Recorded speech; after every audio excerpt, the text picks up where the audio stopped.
fiz um périplo hoje, porque de manhã cedo eu tive que ir para Brasília, tentar falar com o ministro da Justiça a respeito da nova produção do Senado. Aí vim correndo para cá, infelizmente consegui chegar a tempo. Então, é um prazer muito grande estar aqui. Quero agradecer muito o convite de vocês todos. A minha vivência com a maconha é relativamente longa, né? Pelo meio século, um pouco mais do que meio século. Eu comecei exatamente em 1952, quando eu comecei meu segundo ano do curso de medicina na Escola Paulista de Medicina, e comecei a estagiar com o professor Ribeiro do Vale. Trabalhava muito e foi iniciador das pesquisas científicas com a maconha aqui no Brasil. O professor Ribeiro do Vale, lidando com essa planta, dizia para mim, seu estagiário, seu iniciante, né? Olha, nós estamos estudando a maconha que o homem usa. Isto é um erro, mas é o que eu sei fazer. Porque o certo seria estudar o homem que usa a maconha. As razões, os motivos, por que ele usa, por que ele deixa de usar, etc. A partir de lá, então, eu fiquei sempre com esse interesse bastante grande. Não só a parte farmacológica, que estava na escola de medicina, farmacologia, mas tentar entender um pouco mais também o que estaria por trás da cabeça do ser humano que usar a maconha já há tanto tempo, há milênios. Né? E aí, ligando uma coisa com a outra, eu fiquei interessado nas propriedades médicas da maconha. E aí comecei a estimar por que as propriedades médicas da maconha foram abandonadas.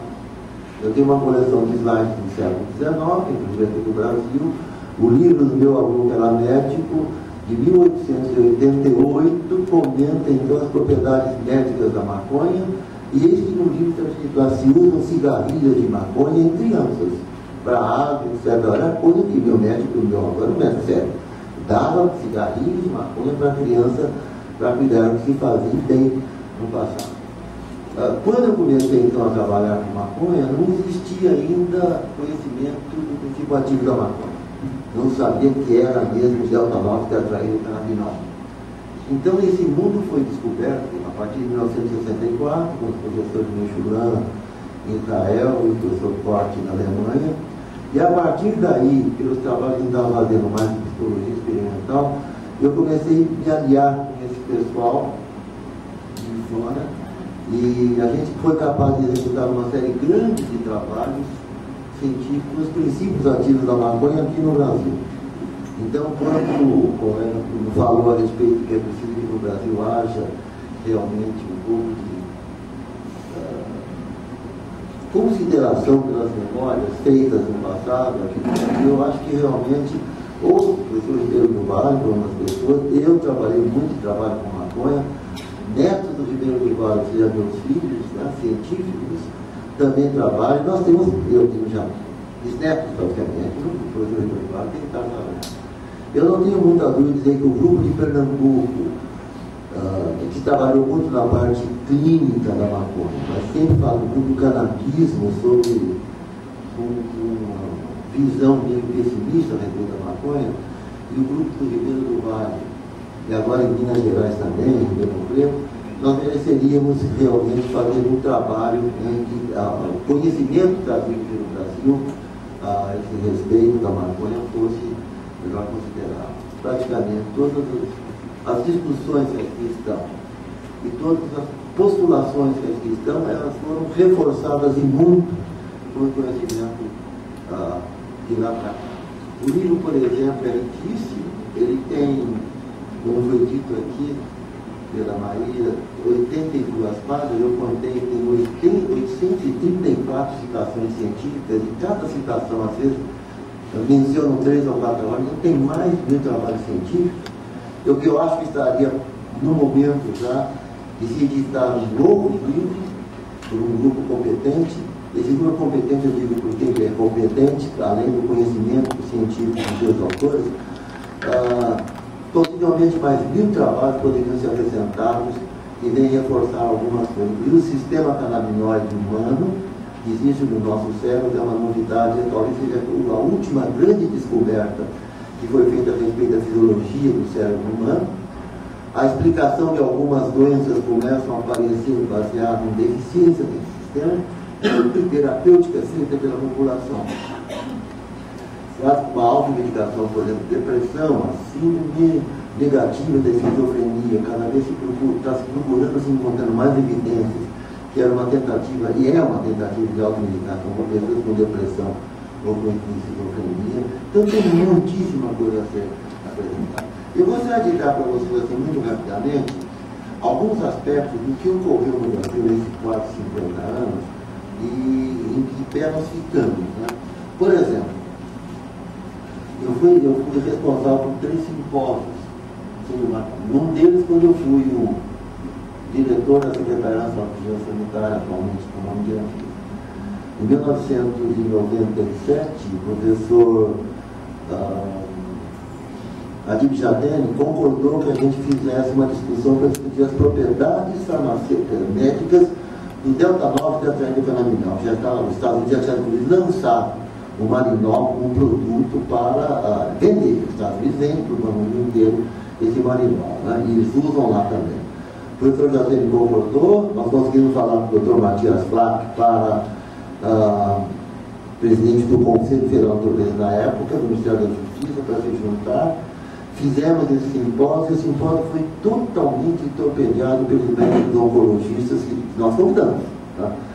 Por que oncologista? Porque a recomendação médica naquela época da nossa era para náusea e vômito induzida pela quimioterapia do câncer. Então os oncologistas deviam se falar, não houve meio de convencer de nada. Eu me lembro que eu forcei muito a barra e falei, olha, então, quando é que vamos discutir? Está na próxima reunião do Congresso Nacional de Oncologia, nós temos na reunião em julho e ia ser em outubro. Não colocaram na pauta da discussão. Morreu o assunto. Né? Mas a gente é um pouco teimoso. Então, em 2005, nós organizamos o segundo simpósio. Dessa vez bem maior, com uma porção de cientistas de fora, e nós colocamos na pauta para discutir a retirada da maconha da lista 4 da Convenção Única da ONU. Né? Não sei se vocês sabem, a maconha, em 1964, quando foi editada, 1961, foi editada a grande convenção da ONU, ela foi colocada junto com várias outras substâncias numa lista 1, que era a lista das substâncias sem utilidade médica. E depois repetiu o nome da maconha e da heroína numa lista 4, chamada drogas particular dangerous drugs, as drogas particularmente perigosas. Né? Isso foi colocado. Então a droga foi amaldiçoada, né, pela Convenção da ONU e lá permanece até então. Não sei se vocês sabem, o responsável por essa introdução da maconha na lista maldita foi um brasileiro, representando o governo brasileiro em 1925. Dr. Pernambuco Filho. Eu não sei se é Ulisses Pernambucano de Pernambuco ou Pernambuco Filho aqui do Rio de Janeiro. Ele foi representando oficialmente o governo brasileiro e ele declarou na Liga Internacional de Narcóticos do Ópio, né, que a maconha era mais perigosa que o ópio no Brasil. Ora, o que é absolutamente inverídico, primeiro no Brasil não tinha problema nenhum do ópio, né? E segundo lugar, a maconha nunca poderia ser considerada uma droga com o mesmo perigo do próprio ópio. Mas entrou lá junto com o Egito, representando o Egito. Isso está assim, descrito de uma maneira magnífica em 2003 por um inglês que foi lá em Genebra, pegou as atas da Liga das Nações e lá ele estudou nas atas, ele tem essa documentação toda publicada num artigo fantástico, a condenação da maconha. Esse é o nome dado nesse artigo, publicado na mais importante revista sobre a dependência, que é chamada Addiction, publicada na Inglaterra.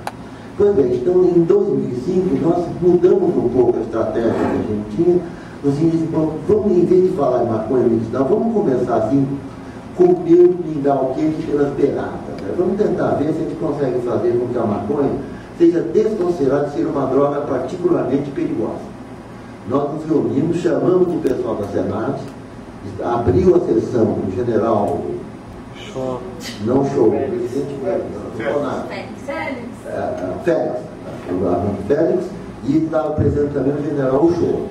Com todo mundo lá presente, fizemos uma reunião e a Senat concordou e aprovou que ela deveria encaminhar ao Ministério das Relações Exteriores esse pedido.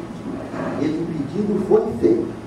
Então, o governo brasileiro, oficialmente, através da Senad, pede à ONU, através de Itamaraty, que seja retirado da Convenção de 1971 a maconha dessa lista das drogas particularmente perigosas, que seria um primeiro passo importante para destruir o mito, né? Para destruir o mito.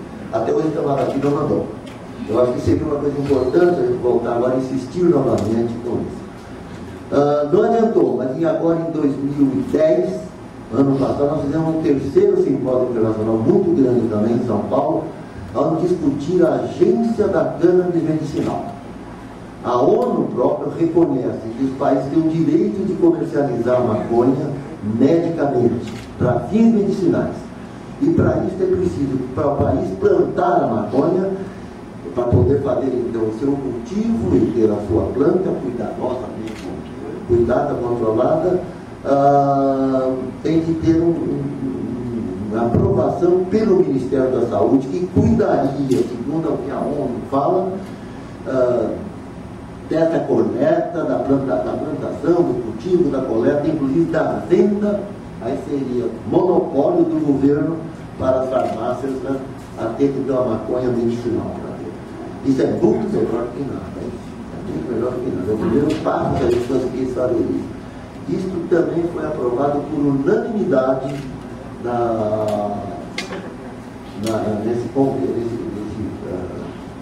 nessa reunião que tivemos em São Paulo agora em setembro de 2010. Isso está em andamento. Nós chegamos a colocar isso no CONAD, Conselho Nacional de Política sobre Drogas, e foi muito interessante porque a coisa estava indo pela metade quando nós tivemos quem, a Associação Brasileira de Psiquiatria entrou e conseguiu bloquear. O CONAD é um órgão de 40 e tantos membros, onde a grande maioria são pessoas ligadas a órgãos públicos e que recebem essas influências que você mencionou muito, né? Influências pela metade, né? E tem uma visão horrorosa a respeito da planta, né? Eu gostaria de citar, por exemplo, um exemplo horroroso do que pode acontecer recentemente. Antônio Maria Costa, o presidente do UNODC, né? É um grande órgão da ONU que se choca com o INCB, que eu fiz parte durante 2 mandatos. E esse órgão, ele publicou há 3 anos atrás uma notícia dizendo que não há dúvida que a maconha é tão perigosa quanto a heroína. Tornou-se um público. Criou um escândalo. Inclusive foi um tiro no pé, né? Porque o que aconteceu é que na Inglaterra muitos jovens que estavam se mudando, que usavam maconha, não sentiam nada demais com a maconha, falaram, então eu vou experimentar com a heroína, porque é a mesma coisa, né? Isso foi um tiro pela culatra, né?